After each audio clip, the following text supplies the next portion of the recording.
नमस्कार भोपाल, नमस्कार मध्य प्रदेश और नमस्कार मध्य प्रदेश के मुख्यमंत्री मोहन यादव जी। बहुत धन्यवाद, बहुत आभार। दिल्ली में एक सपना रचा कि हमको भोपाल में मध्य प्रदेश की धरती पर संवाद करना है। जहां पर अखबार प्रकाशित हो रहा है वहां पर तो हम लगातार संवाद का सिलसिला चलाए हुए हैं, लेकिन जहां पर हम डिजिटल के रूप में मौजूद है और एक ऐसा ई पेपर जो अपने आप में अनोखा है, बिरला है, जो पूरे प्रदेश की खबरों को एक साथ एक कैप्सूल में समेटता है। और उस ई पेपर को पिछले 1.5-2 सालों में जो प्रतिसाद मिला है उससे उत्साहित होकर हम यहाँ आपके बीच में मौजूद हैं। मोहन यादव जी का करतल ध्वनि से स्वागत करते हुए और अमर उजाला के 77 सालों की उस परंपरा को जो पत्रकारिता के मूल्यों से जुड़ी हुई है उसको आगे बढ़ाते हुए मोहन जी, सबसे पहले तो यही कि आज आपको मुख्यमंत्री के रूप में, आज की तारीख के दिन जब हम अमर उजाला का संवाद कर रहे हैं 26 जून को, ठीक 561 दिन हो गए हैं सत्ता में रहते हुए। 1 साल 6 महीने और 13 दिन। इस पूरी यात्रा में आपकी सबसे बड़ी चुनौती क्या रही और सबसे बड़ी उपलब्धि क्या रही?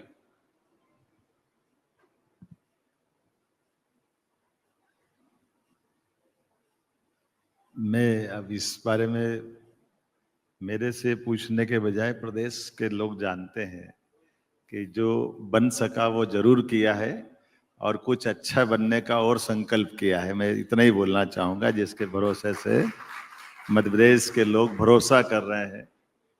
हमारे लिए ये बात सही थी कि सरकार बनने के साथ हमारे लिए खास करके विचार परिवार या पार्टी के लिए तो नई बात नहीं थी, लेकिन ये भी आप देखिएगा, आजादी के बाद हमारी विचार पार्टी की दृष्टि से बात करता हूं, भारतीय जनता पार्टी के संदर्भ में कहना चाहूंगा, आप इसमें उदाहरण मिलेंगे आपको कि हमारे राज्यों के अंदर कम्युनिस्ट अगर छोड़ दें तो कम्युनिस्ट में भी हम सब जानते हैं बंगाल में कम्युनिस्ट में आखिरी में क्या हुआ था जी। लेकिन गुजरात और गुजरात के बाद ये मध्य प्रदेश, ये वैचारिक दृष्टि से दुनिया को संदेश दे रहा है कि हाँ, राष्ट्रवादी दल के लोग सरकार चलाते हैं तो कैसी चलाते हैं, किस प्रकार से लोगों के जनहितैषी काम करते हैं, और उनके राज्यों के ग्रोथ रेट हर एक सेक्टर में, कोई सेक्टर आप देखोगे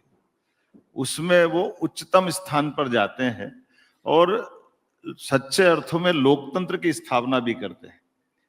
अब लोकतंत्र की स्थापना का इस संदर्भ में ले लो कि कोई किसान परिवार का, कोई चाय वाले के परिवार का, कोई गाय वाले का परिवार का मुख्यमंत्री बना दे, इससे बड़ा क्या उदाहरण होगा। ये तो उदाहरण बना ना, ये कम बड़ी बात नहीं कि जिसने, मैं मेरे लिए बोलता हूं ईमानदारी से, मैं घर से आया था और चूंकि एक बेटा यहाँ मेडिकल कॉलेज में पढ़ता, हॉस्टल में रहता, एक बच्चा वहाँ, एक बेटी की शादी हो गई जी। तो ऐसे ही हमने कहा बेटे, अब उसकी भी शादी होने वाली थी 2-4 महीने, तो उन्होंने कहा पापा मेरे लिए क्या होता, घर के काम भी मेरे को करना पड़ते थे, जो भी मेरी दुनियादारी। आप तो छात्र संघ की राजनीति करते हुए भी अपनी चाय पोए वाली दुकान पे जरूर जाते थे। तो हमारी पार्टी की ये विशेषता है। तो मैंने कहा बस मैं अभी आता हूँ, बाकी काम अपन सब करेंगे, तैयारी कर लेते, चिंता करते। अब मैं उसको वहां सब काम से लगा के आया, वो भी उसकी पढ़ाई पूरी हुई और वो एकदम से जब आया यहाँ तो बस हमने कहा बेटा अब तू जान, तेरा काम जाने, मैं तो भोपाल वाला हो गया।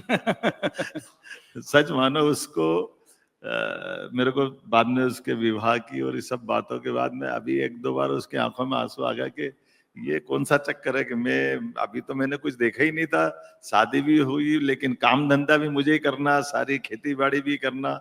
दुर्दैव से पिताजी सब देखते थे, लेकिन अचानक फिर पिताजी का भी, उनका भी शरीर छूट गया, तो खेती बाड़ी भी उसको कराना, काम धंधे भी कराना, तो एकदम से। लेकिन ये हमारी पार्टी की विशेषता है कि जब इधर काम संभाला तो आज भगवान की दया से सभी क्षेत्रों में पार्टी ने सब कार्यकर्ता की तरह जो लेते हैं भाव में, परिवार भाव से, मुझे कोई कठिनाई नहीं। और मैं मान के चलता हूँ, आप कुछ उल्लेखनीय उदाहरण में दे सकता हूँ। 1-1.25 साल में जो हमने करने का प्रयास किया है, थोड़ा सा अगर आप किसी भी सेक्टर में देखो, जैसे हमारे यहाँ एक विषय चलता था कि एग्रीकल्चर यूनिवर्सिटी अलग और एग्रीकल्चर से संबंधित सारा विषय, लेकिन जो शिक्षा नीति 2020 लागू की थी, जी, न्यू उसी परिप्रेक्ष्य में हमने कहा कि भाई ये एक अपना भारत थोड़ा सा तुलनात्मक रूप से वेस्टर्न देश की हमारी स्थिति अलग है और हमको ये अनावश्यक खर्चे क्यों करना चाहिए।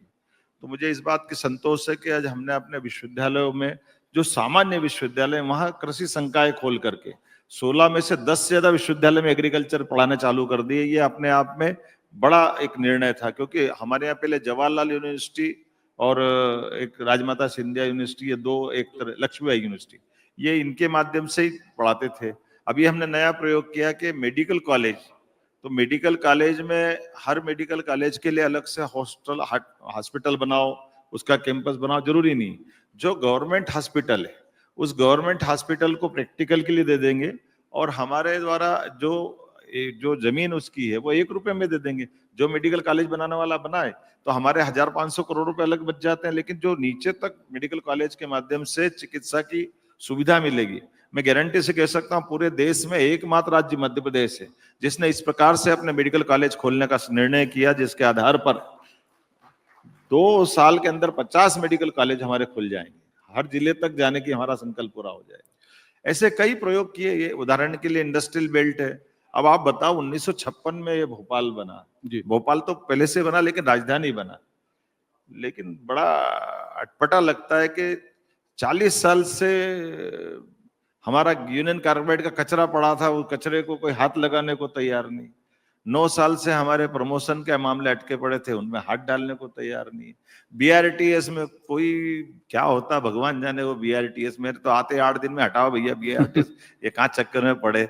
बीआरटीएस की बहुत चर्चा, विवाद, विरोध भी हुआ, हालांकि बीआरटीएस का कोई निर्णय नहीं ले पा रहा था। हाँ, इतना ही है। अभी आप देखोगे जलगंगा संरक्षण अभियान चला है, तो ये जब हम डल झील कहते हैं, तो डल झील में क्या है, शिकारे में बैठ करके पानी में घुमाते हैं। तो भोपाल में क्यों नहीं घुमाना चाहिए? हमने भोपाल में घुमाना चालू करा।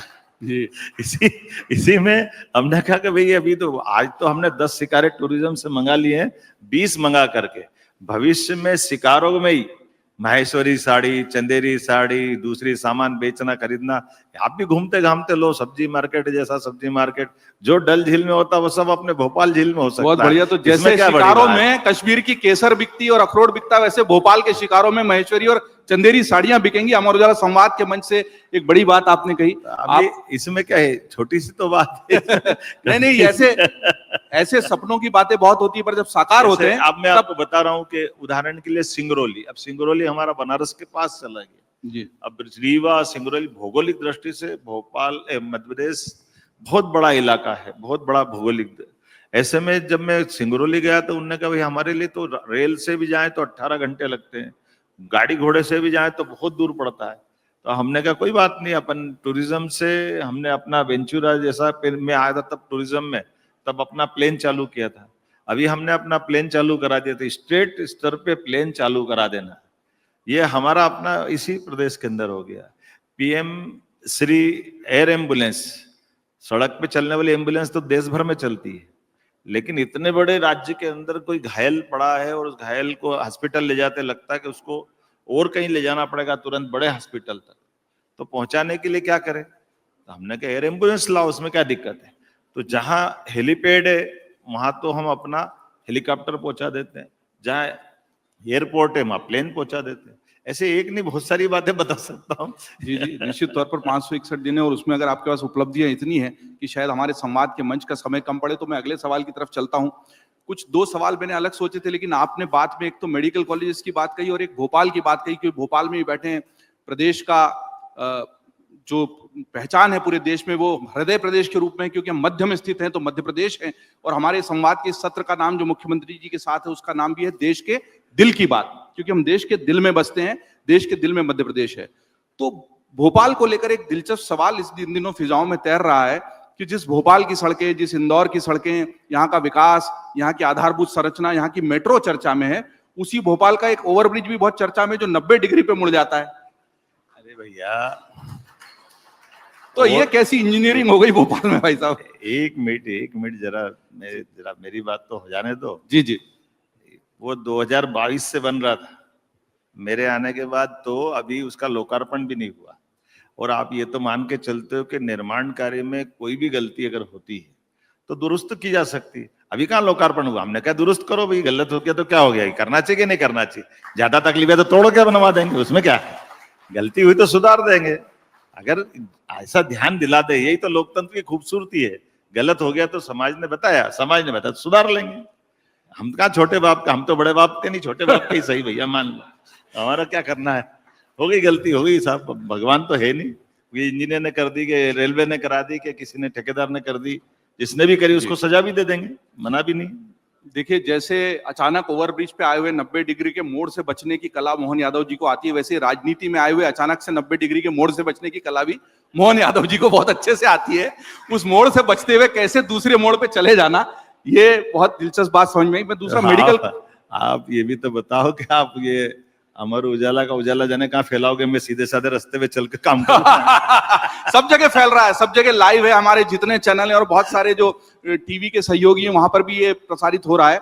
मैं मेडिकल कॉलेज वाली बात पे आता हूँ। आपने बहुत अच्छी बात कही कि मेडिकल कॉलेज खुलेंगे और अलग अलग जिलों में चिकित्सा सुविधाएं पहुंचेंगी। हमने इतनी बड़ी महामारी जो आई मोहन जी कोरोना के दौरान, और उसके बाद भी एक जो बड़ी समस्या देखी है, इन मेडिकल कॉलेज में पढ़ने वाले जो छात्र हैं वो सेवाएं देने उन जगहों पर जाते नहीं जहां सेवाओं की ज्यादा जरूरत है। सरकारी अस्पतालों में, गांवों में, दूर देहातों में, वहां पर अच्छे डॉक्टर नहीं होते, वहां से प्रतिभा का पलायन है। इन्हीं मेडिकल कॉलेजों को जो आप खोल रहे हैं, वहां से पढ़ने वाले बच्चे या तो बड़े शहरों में चले जाएंगे या विदेश में चले जाएंगे। देश की धरती पर उनकी सेवाएं नहीं मिलती, क्या उसके लिए भी कोई योजना है आपकी? आपको मध्य प्रदेश की हेल्थ मेडिकल कॉलेज की भी किसी पॉलिसी का मालूम है क्या? जी, अब आवश्यक सेवा है, पर वो उसमें दिक्कत ये है कि वो हाजिरी लग जाती है। नहीं, आप बताओ ना क्या है वो? उनको 1 साल अनिवार्य सेवा वहां जाके। नहीं, और बताओ क्या है? आप ही बता दीजिए। आप तो बताओ। जो आपकी लिखित पॉलिसी है उसमें तो है अनिवार्य सेवा, उसका तोड़ ये ढूंढा जाता है कि उपस्थिति नहीं होती है। ठहरो ठहरो, जल्दी करो। जी, आप तो बताओ पूरा क्या है, मेरे को थोड़ा बताओ। आप बताइए। नहीं, आप तो बताओ। आपने उसमें कुछ नया प्रयोग किया हो तो मेरी जानकारी। मैंने इसीलिए तो बोला कि ये थोड़ा सा संशोधन करना। यहाँ भी कोई 90 डिग्री का मोड़ होगा। 90 में आपके लिए फंसने वाला है।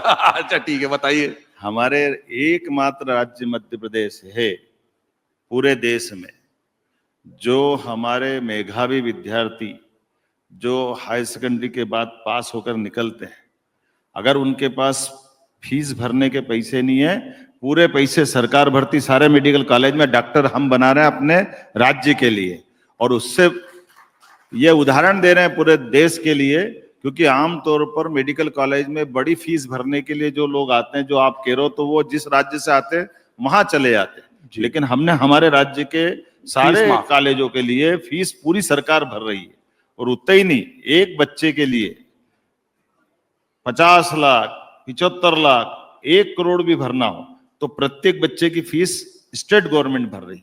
और आगे की बात बता दें, वो जो फीस भर रहे हैं उस फीस के आधार पर वो 5 साल बाद जब डॉक्टर बन के निकलेंगे तो उनसे हम नगद लेने वाले नहीं, वो केवल गांव में जाकर ड्यूटी कर दे, उसमें कंपलसेट हो जाएगी और वो अपनी जिंदगी बाकी जिए, ये व्यवस्था हमने की उनके। और आगे की बात कि जो राज्य के अंदर ऐसे अलग अलग इलाकों से आने वाले डॉक्टर बनते, तो ये मान के चलो कि ये आज स्थिति हमारी लगभग 5,500 सीट है हमारे पास, और आने वाले 2 साल के अंदर 10,000 मेडिकल कॉलेज के बच्चों की सीट हमारे पास हो जाएगी, यूजी की सीट। ऐसे में 10,000 डॉक्टर हर साल बनेंगे, तो आप बताओ कौन सा गांव बचेगा हमारा जहां डॉक्टर नहीं मिलने वाला है। मैं गारंटी से कह सकता हूं आने वाले 5 साल बाद सबसे आदर्श राज्य कोई बनेगा तो मध्य प्रदेश बनेगा। इस दिशा में हम काम करें।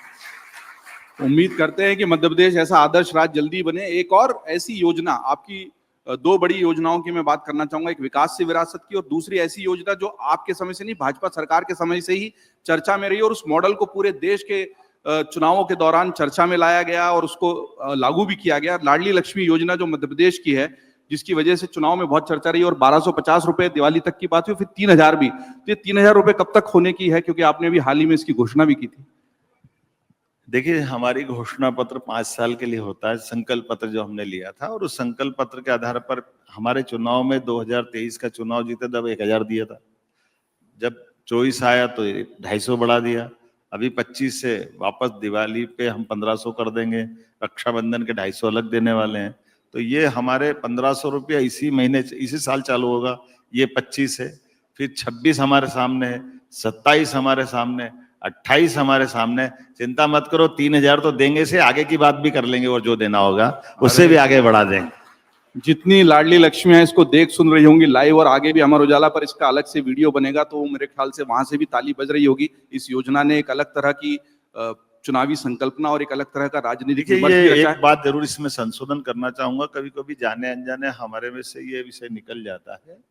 आप इसको इस भावना के आधार पे लेना कि हमारे इस सामाजिक रचना में भौगोलिक दृष्टि से अधोसंरचना के काम तो बहुत हो जाते हैं। बड़े बड़े हाईवे बन जाएंगे, बड़ी बिल्डिंगें बन जाएगी, बड़े स्कूल कॉलेज हॉस्पिटल बन जाएंगे, लेकिन समाज में सब लोग समान नहीं है। ऐसे में जो आर्थिक विपन्नता का, जो असमानता का थोड़ा जो मॉडल है, ऐसे में बहनों के हाथ में अगर घर में पैसा जाता है, आप कभी अंदाज लगा लो, ये पूरी लाडली बहना का पैसा पूरे साल का कितना जोड़ोगे आप किसकी संख्या के अनुपात में देखो, 1,29,00,000 की संख्या है हितग्राहियों की। हाँ, और उसके उल्टे हमारे राज्य का बजट है 4,21,000 करोड़। 4,21,000 में से 1,29,00,000 की बहनों को केवल 18,000 रुपये साल में करोड़ देंगे हम, लेकिन 18,000 करोड़ से उनको फर्क कितना पड़ रहा है उनके घरों के अंदर, क्योंकि ये जो विसंगति, वेतन विसंगति और बाकी चीजें आई है, उसमें ये बहुत बड़ा रामबाण का काम कर रहा है। जिस घर में जिस बेटी के हाथ में जाता, मैं आपको 50 उदाहरण बता देता हूं, वो उस 1,200 रुपया में से भी कई बेटियां बहनें ऐसी है जिनने 2-3 महीने बाद कोई सिलाई मशीन ले ली, किसी ने कोई मुर्गी पालन का काम चालू कर दिया, किसी ने कोई अपना किराने की दुकान का काम चालू कर दिया। उनके यहाँ तो ये बहुत बड़ा वरदान है और एक निश्चिंतता है कि भाई हमको ये परिवार में तो वो किसी की बीमारी में काम आ रही, किसी के बच्चों को फीस भरने में काम आ रही। तो ये हम बाकी रचना के साथ साथ जब विकास की बात कर रहे हैं तो हम गरीब से गरीब आदमी की जिंदगी में भी सुख का सवेरा आना चाहिए, ये उस सिलसिले की बात। आपने जो उद्देश्य बताया मोहन जी, मैं दूसरे प्रश्न में जाऊं उसके लिए, इसका एक जुड़ा हुआ प्रश्न यह है कि एक तो इसको चुनावी स्टंट के रूप में देखा जाता है, दूसरा ये माना जाता है कि रोजगार के अवसर उपलब्ध हो बजाय कि सीधे पैसे देने के। दूसरा, जहां पर एक बड़ी योजनाओं के लिए हमको कर्जा लेना पड़ रहा है, प्रदेश की वित्तीय स्थिति में ऐसा होता है हर प्रदेश में, वहां पर हम ऐसे सीधे पैसे दें, उससे बेहतर नहीं होगा कि कुछ अवसर उपलब्ध कराएं? एक मिनट जी, आपको आर्थिक स्थिति मालूम हमारी? आप ये बता दीजिए भाई। आप तो बताओ। हमको तो लगता है कि जो घाटा है उसको पाटने की जो घाटा काय, कितना घाटा, काय का घाटा? आपको जो कर्ज लेना पड़ रहा है, नहीं इंटरेस्ट तो कितना है बताओ ना जरा। जो मोटा अनुमान है उसके हिसाब से नहीं, एक साल में, जैसे अभी हम इस साल की बात कर रहे हैं जी, हमने अपने सारे जितने भी वर्ग हैं सबके वर्गों के पैसे बढ़ाए। हमने कोई वर्ग की कटौती नहीं की किसी योजना की। लाडली बहना सहित सब वर्गों के लिए पैसा दे रहे हैं।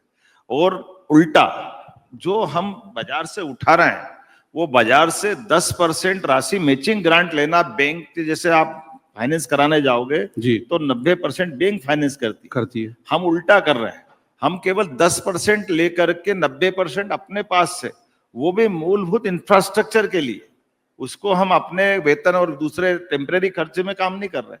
तो केवल अब इस एक साल में 35-40 हजार करोड़ लेकर के, चूंकि 4,21,000 करोड़ का बजट है, तो हम अपना मार्केट से उठा करके आर्थिक रूप से मध्य प्रदेश को और संपन्न बना रहे हैं।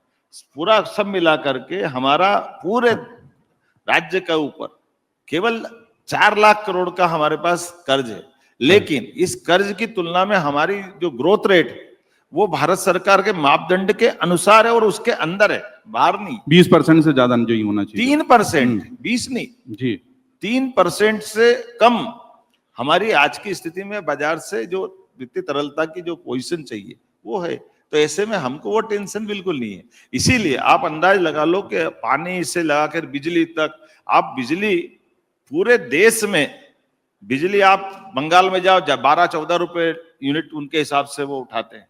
हमारे यहाँ से एकमात्र राज्य है जिसने बिजली के देश के अंदर कंट्रीब्यूशन, अभी रेल चल रही मेट्रो की दिल्ली की, वो हमारी बिजली से चल रही है। और बिजली के ऊपर सबसे कम रेट में सोलर बिजली अभी हमने 2 रुपए 30 पैसे में देना चालू करी है देश के अंदर। तो ये जो उपलब्धियां हैं, इसके आधार पर देश की भी सेवा करना, हमारे राज्य के अंदर की व्यवस्था भी सुधार करना, और लगातार 25 साल बाद आप अंदाज लगा लो 2002-03 तक मध्य प्रदेश के अंदर प्रति व्यक्ति आय केवल 11,000 रुपए प्रति व्यक्ति थी, और आज हमारे पास 1,55,000 रुपए के आसपास पहुंच रही।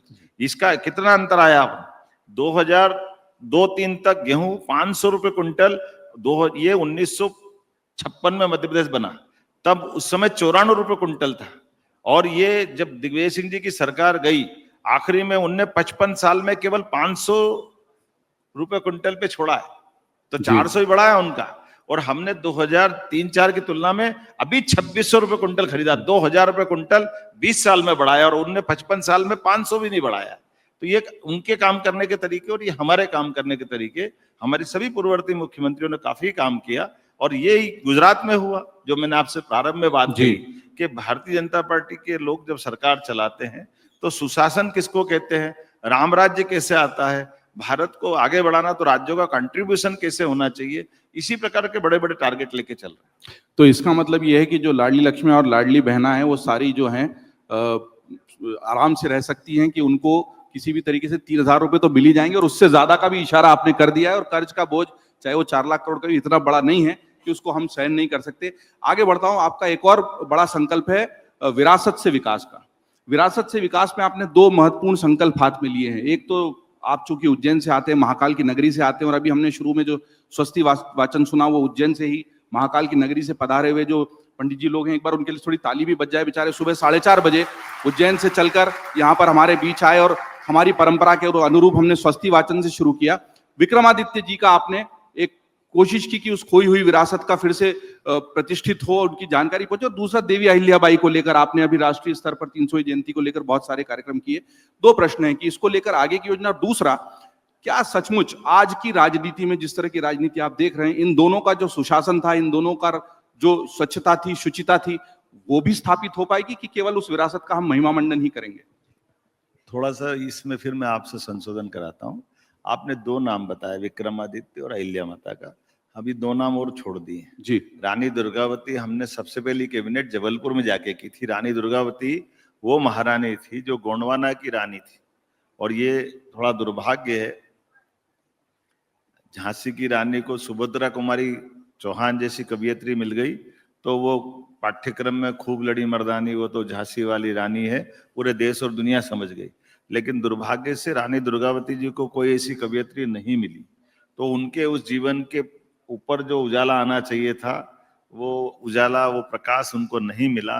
उनके जीवन के पक्ष को देखो तो रानी दुर्गावती 52 युद्ध लड़ती है, और 52 युद्ध में से 51 में जीत हासिल करती, और अपने द्वारा उस समय के सबसे सफल मुगल साम्राज्य के सबसे बड़े राजा अकबर से मुकाबला करती, और 1 बार नहीं, 2 बार नहीं, 3-3 बार अकबर की सेना को भी धूल चटा देती।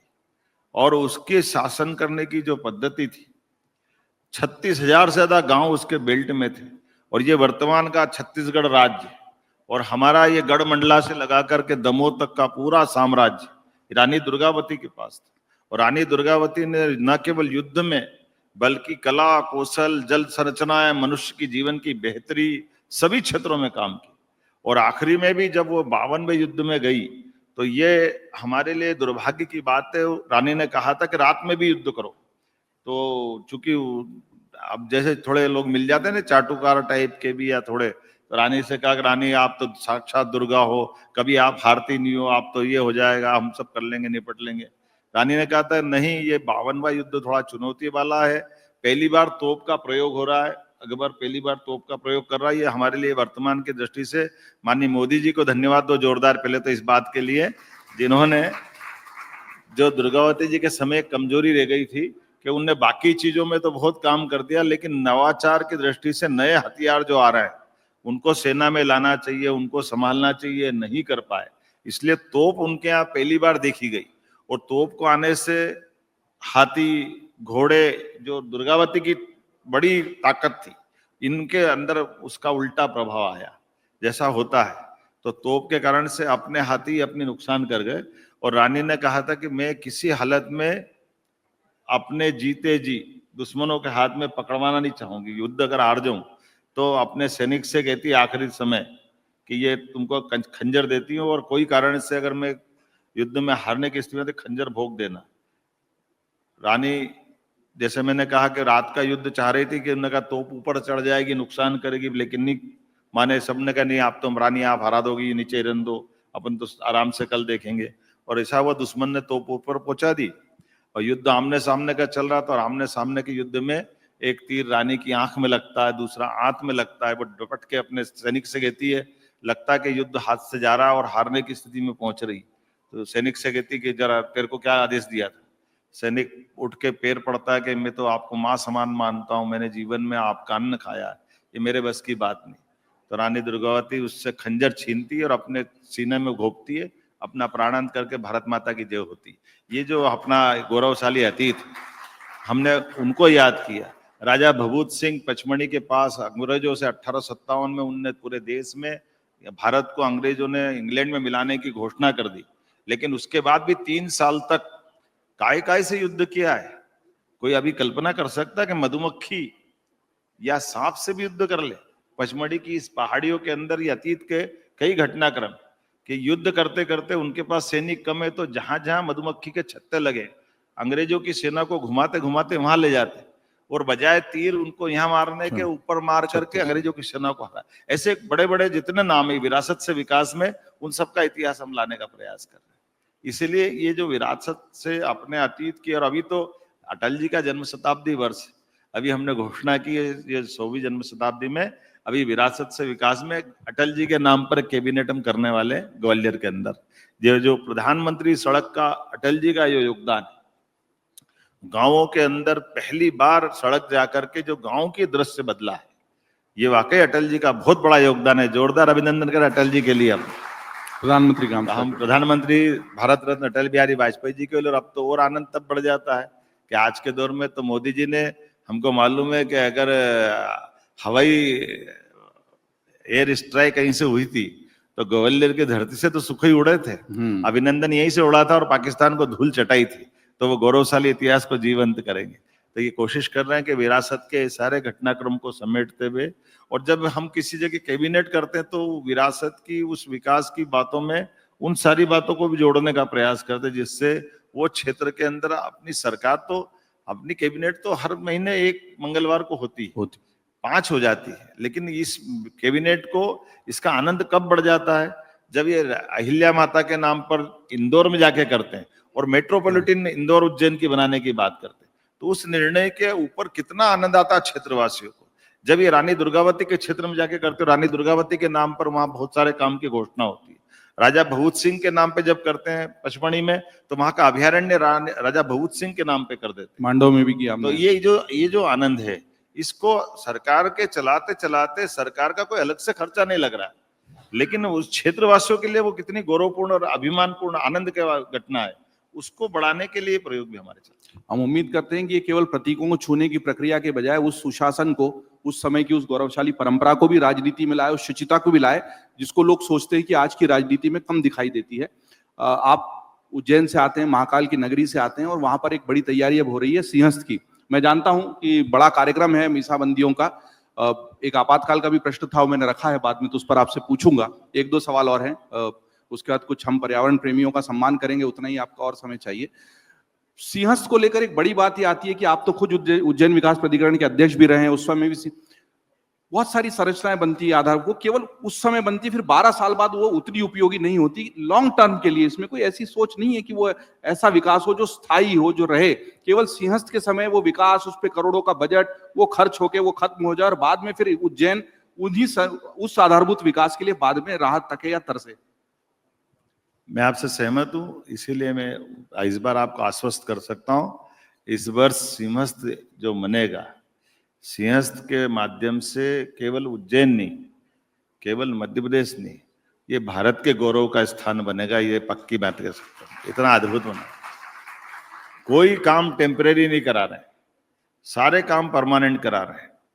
जैसे उदाहरण के लिए 1932 में उज्जैन में घाट बने, फिर 12 साल बाद 44 में बने, फिर 12 साल बाद 59 में बने, फिर 12 साल बाद 67, मतलब ये जो 12-12 साल में बनते थे।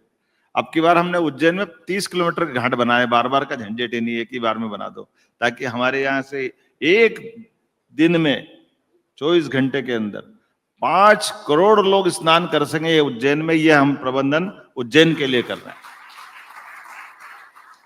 उसी प्रकार से जितने टेम्परेरी स्ट्रक्चर बनते हैं साधु संतों के, हम उनको अपने सबको एक 5-5 बीघा के भूखंड खरीदने के लिए प्रेरित करते हुए परमानेंट उनकी अपनी बिल्डिंग बने, तो हरिद्वार की तर्ज पे उज्जैन बन जाए, ये झंझटी खत्म हो, कहाँ टेम्परेरी खर्चा करे। मुझे बताया गया महाराज जी महामंडलेश्वर जूना पीठाधीश्वर अवधेशानंद जी महाराज ने कि मैं इलाहाबाद में अभी गया, टेम्परेरी रूप से 40 करोड़ रुपए खर्चे हो गए। कैलासानंद जी महाराज बोले मेरे 50 करोड़ खर्चे हो गए।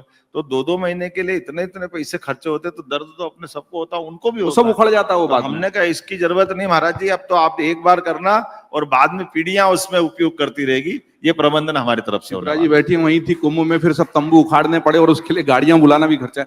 तो इसी से जुड़ा एक प्रश्न है, घाट बन जाएंगे, स्थायी संरचना शिप्रा निर्मल कैसे होगी जिसमें ये 5 करोड़ लोग आएंगे भी तो डुबकी लगा पाए। इसकी योजनाएं भी बहुत बनी, पर शिप्रा उतनी निर्मल उतनी स्वच्छ नहीं हो पाई कि लोग आराम से डुबकी लगाएं।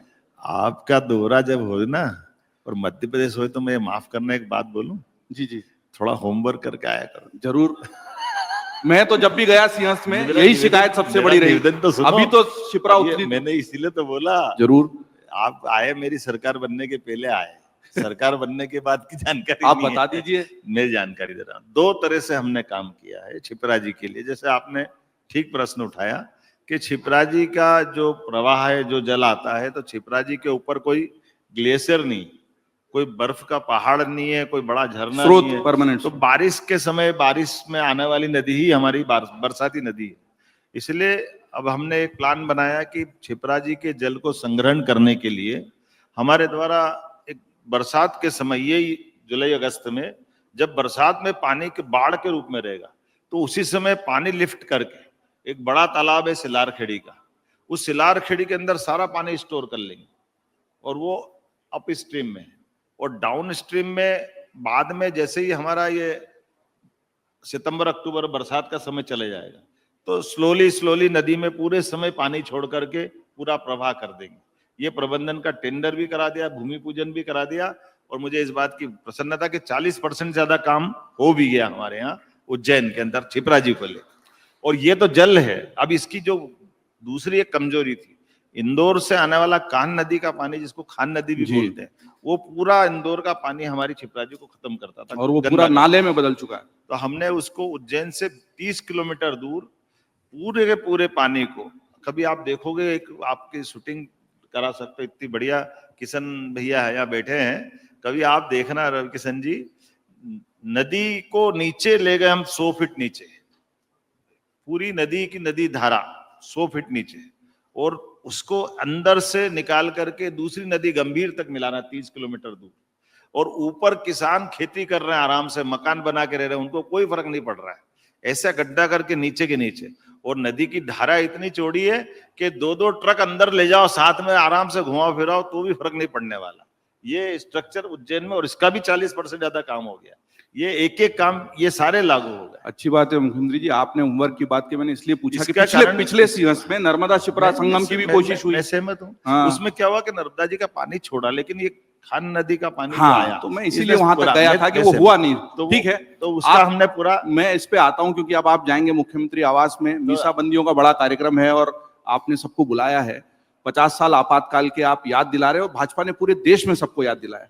ये जो है आपातकाल का अध्याय, वो हो गया, काला अध्याय है, सब मानते हैं, और उसको हम चाहते हैं कि अब हमारे संविधान में फिर कभी ऐसी घटना ना हो। लेकिन इसको बार बार इस तरीके से आप सब भाजपा सरकारों के माध्यम से याद दिलाने का क्या उद्देश्य है देश को? आप हो गया, आप कभी गौर करोगे इस पे कैसे हुआ है? देखिए इतिहास तो सब जानते हैं। आपातकाल में क्या हुआ था? जो भी सुविधाएं थी वो नहीं, छीन क्या- ली गई, क्या- इमरजेंसी क्या- लगी, तानाशाही चली, नहीं, लोगों नहीं, को जेलों नहीं, में बंद कर दिया गया। नहीं नहीं नहीं नहीं, आपातकाल का बीज कहां पड़ा? आपातकाल का बीज वहां पड़ा जहां आज तक मानसिकता खत्म नहीं हुई, इसलिए हम इस बात को कर रहे हैं। 50 साल पहले इंदिरा गांधी के चुनाव में गलत तरीके से चुनाव लड़ने के कारण से उनके चुनाव को राजनारायण जी ने चैलेंज किया, इलाहाबाद हाईकोर्ट ने फैसला दिया। 12 जून 1975 को फैसला आता है कि हाँ ये आपका चुनाव अवैध घोषित कर दिया जाता है। अब आप बताओ, किसी प्रधानमंत्री का चुनाव, जो चुनाव निर्वाचन करके तो आप आते ही हो, और आपने गलत तरीका लगाया और अवैध कर दिया। अब इसमें भारत का संकट में आ गया, इमरजेंसी की क्या जरूरत थी? लेकिन जिनके जर्म्स में ये चीज जुड़ी कि हम तो राजा महाराजा है, सारी कोर्ट से ऊपर है, सारे कानून से ऊपर है, सारे लोकतंत्र से ऊपर है। ये जो घमंड था इंदिरा गांधी का, ये उसकी परिणति थी कि 2013 दिन बाद 25 तारीख की रात सपना आता सबको और सुबह 6 बजे कैबिनेट बुलाती। वो कैबिनेट में कोई आए नहीं आए, बिना वो कैबिनेट में मंत्री आए फैसला भी हो गया और राष्ट्रपति जी को भेज दिया और इमरजेंसी लागू कर दी। अब ये कैसा तमाशा है, ये इतना डरावना पक्ष था क्योंकि ये कोर्ट के माध्यम से जो आमतौर पे लोकतंत्र बचा रहता है, उस कोर्ट का गला घोटने का, लोकतंत्र के ऊपर आघात करने का फैसला था इंदिरा गांधी का। और इसी तरह की आप घटना में आप इसलिए आज कह रहे हैं, आप अंदाज लगा लो, इसी सुप्रीम कोर्ट ने फैसला दिया 3 तलाक का 1984 में कि हाँ बहनों, मुस्लिम बहनों की जिंदगी खराब होती है, 3 तलाक गलत है। साहबानो प्रकरण मध्य प्रदेश का इंदौर से उठ के गया था। इसी फैसले को जब सुप्रीम कोर्ट के फैसलों को लोकसभा में मेजोरिटी से बदला गया, तो ये उस समय फिर याद आया कि ये कोर्ट के अच्छे फैसलों को लोकसभा के माध्यम से जनता की जिंदगी नरक बनाने के लिए नहीं है। दुर्भाग्य के साथ कहना पड़ेगा, हाँ मुझे गर्व है, आज यशस्वी प्रधानमंत्री ने ना केवल उस फैसले को भी जिंदा किया बल्कि राम मंदिर में भी सुप्रीम कोर्ट के फैसले को लागू करते हुए यह एहसास कराया कि फैसले को किस तरह से याद रखना चाहिए। इसलिए वो जो कलंक का धब्बा है, बल्कि अभी तो और मजा उल्टा हो गया है। आप बताइए, ये अभी आज के आपके यशस्वी नेता जिनको बोलते हैं नेता प्रतिपक्ष, कितना गरिमामय पद है। 50 साल तक अटल जी ने जितनी गरिमा बढ़ाई थी अपोजिशन के लीडर की, ये एकमात्र कांग्रेस के ऐसे नेता है कि पक्ष में हो तो भी इनको व्यवहार करने की समझ नहीं है और विपक्ष में तो बिल्कुल ही नहीं है। आप बताइए, पक्ष में थे तो यूपीए गवर्नमेंट के माध्यम से मनमोहन सिंह जी इतने सुयोग्य व्यक्ति के कैबिनेट के निर्णय के कागज को उनके मुंह पे मार करके पूरे लोकतंत्र को अपमानित करने का काम राहुल गांधी ने पक्ष में भी किया था। और विपक्ष में तो वो किया जो अभी ऑपरेशन सिंदूर के समय जो पाकिस्तान के प्रधानमंत्री नहीं कर रहे, नवाज शरीफ, शहबाज शरीफ, और उसी प्रकार से उसके सेना का अध्यक्ष ने नहीं किया, अमेरिका, इंग्लैंड, कोई नेता नहीं बोला। जो शब्द इसने बोला, क्या बोला है इसी मध्य प्रदेश की धरती पे, नरेंद्र सरेंडर, सरेंडर शब्द। अरे कितनी बड़ी पूरे देश का अपमान करा, जनता कैसे बर्दाश्त करी, खून खोल उठता है याद करे तो। ये इसी नादान को बताने के लिए कि तुम्हारे खानदान ने ये गलती की, तुम भी उसी रास्ते पे जा रहे हो। इसीलिए कांग्रेस की गलती का कांच दिखाने का काम हमको करना पड़ेगा कि हमारे लिए नहीं, ये लोकतंत्र बचाने के लिए। इसीलिए लोकतंत्र बचाने के लिए आप बताओ, 17 लाख साल पहले रावण मर गया, लेकिन रावण को हर साल दशहरे पे इसलिए याद रखते हैं कि राम राज्य लाना है, इसलिए रावण को मारना है। ये हमारे लगातार अभियान चल। मध्य प्रदेश से की धरती से ही निकले नरेंद्र सरेंडर वाली बात पर देश भर में बहुत प्रतिक्रिया आई थी और आज अमर उजाला के संवाद में भोपाल के इस मंच से भी वो बात आ गई। आखिरी सवाल पर आ रहा हूं, आपके बहुत सवाल थे लेकिन समय का। जब मोहन यादव जी मुख्यमंत्री बने तो कुछ लोग चौंके, लेकिन आपसे दिल्ली में बात हुई तब आपने कहा भी था कि 1.5 साल पहले अवस्था में। उसके आगे जा रहा हूं, आपको इसलिए भी लाया था इस राजनीति में, इस बड़े मंच पर प्रदेश की, कि यादव वोटर जो है वो भाजपा के लिए एक बड़े वोट बैंक के रूप में देखा जाता है और ये माना जाता है कि उसको अपनी तरफ करने के लिए एक और बड़ा कदम ये उठाया गया। और आपको मध्य प्रदेश की राजनीति के साथ साथ देश की राजनीति में भी देश भर के चुनाव में घूमते हुए, सभी जगह पर चुनाव प्रचार करते हुए देखा गया। वो जो रणनीति थी वो आगे उसके लिए क्या, और अब बिहार का चुनाव सिर पर है, वहां पर भी ये यादव वोट बहुत ज्यादा प्रभावी रूप से अपनी भूमिका निभाते हैं। बिहार के चुनाव की चर्चा देश में है, प्रधानमंत्री भी लगातार दौरे कर रहे हैं, आपके नेता भी जा रहे हैं, विपक्ष के नेता भी जा रहे हैं। आपको क्या लगता है ये यादव वोटर वाला जो पूरा भाजपा का जो संकल्प है या जो पूरी योजना है, और उसके मद्देनजर जो बिहार का चुनाव आ रहा है, आपकी राष्ट्रीय राजनीति में कोई भूमिका बढ़ने वाली है या होने वाली है? आप मुझे नहीं मालूम, आप ज्योतिषी हो या पता नहीं क्या है। आप वो तो उज्जैन की धरती पे होते हैं। आप ही जोड़ रहे हो। हम तो हमारी पार्टी में तो कोई जातिवाद नहीं देखते हैं, किसी को कोई भी काम मिल जाए। आप बताओ, माननीय मोदी जी तो प्रचारक थे, उनको प्रधानमंत्री का बोला तो प्रधानमंत्री, उनको जब मुख्यमंत्री बोला तो मुख्यमंत्री। हमारी पार्टी में तो जो शाखा लगाए उसको सब प्रणाम करते, ये मुझे मालूम है, इससे आगे कुछ नहीं जाना। ये फिर से यहां से राष्ट्रीय राजनीति वाले में जाने वाले प्रश्नों को मोहन यादव जी ने वैसे ही टाला है जैसे वो 90 डिग्री का ब्रिज था, ये उस ब्रिज से तेजी से मुड़कर निकल गए। पर इसके आगे चूंकि समय की सीमा, तो मैं आपको एक बात बताऊं जी, आप बोल रहे हो तो खोल के बताता हूं जी। मेरे को तो इसकी जरूरत नहीं जो आपने बोला, और हमारी पार्टी ये सोचती भी नहीं। लेकिन ये बताओ, कांग्रेस के लोग कहते थे नहीं ये राम राम करके, पहले तो राम मंदिर, राम मंदिर वहीं बनाएंगे पर तारीख नहीं तारीख बताएंगे। नहीं बनाएंगे, इन्हें पता नहीं क्या क्या बोलते थे। तो आप बताओ, जब इनके उस घटनाक्रम के बाद भी वो उसी पड़े रही है, तो हमारे लिए तो ये बहुत पहले बोल दिया गया था कि कहाँ कहाँ, हम तो 3 मंदिर की बात कर रहे थे। लालू जी की पार्टी के लोग आ जाए, इनके मुंह क्यों सिल जाते हैं? ये हमारे गोपाल कृष्ण पे क्यों गर्व नहीं करते हैं? इनको क्या शर्म आती है? बोलना चाहिए, डंकी की चोट बोले, देश इनके साथ हो जाएगा। लोकतंत्र में अपनी बात स्पष्ट रखना चाहिए। ये नहीं बोले तो हम क्या करें इसके लिए? अब बोलना तो इनको ही पड़ेगा। देखिए, मैंने जिस वजह से बात कही थी मुड़ने की, उससे हो गया। मोहन यादव जी ने खुल के अपने विचार मंच से रख दिए हैं। इस खुलेपन का, इस विचारों की अभिव्यक्ति का स्वागत, अभिनंदन करते हुए मैं अमर उजाला के इस शुरुआती सत्र को यहीं पर विराम दूंगा। मोहन यादव जी, अमर उजाला संवाद के मंच पर आने के लिए आपका बहुत बहुत धन्यवाद। हमको इसलिए भी ताली बजानी चाहिए कि एक सामान्य परिवार, जहां पर उन्होंने अपने पिता को लगातार श्रम करते हुए देखा, अपनी पढ़ाई का खर्चा खुद उठाया, MBA किया, PhD की, छात्र संघ में बड़े नेता बनने के बाद भी अपनी दुकान संभाली और काम, और अभी भी कह रहे हैं, बेटे को भी कह रहा हूं, बेटा काम संभालते रहना, चाहे मैं मुख्यमंत्री के पद पर आ गया हूं।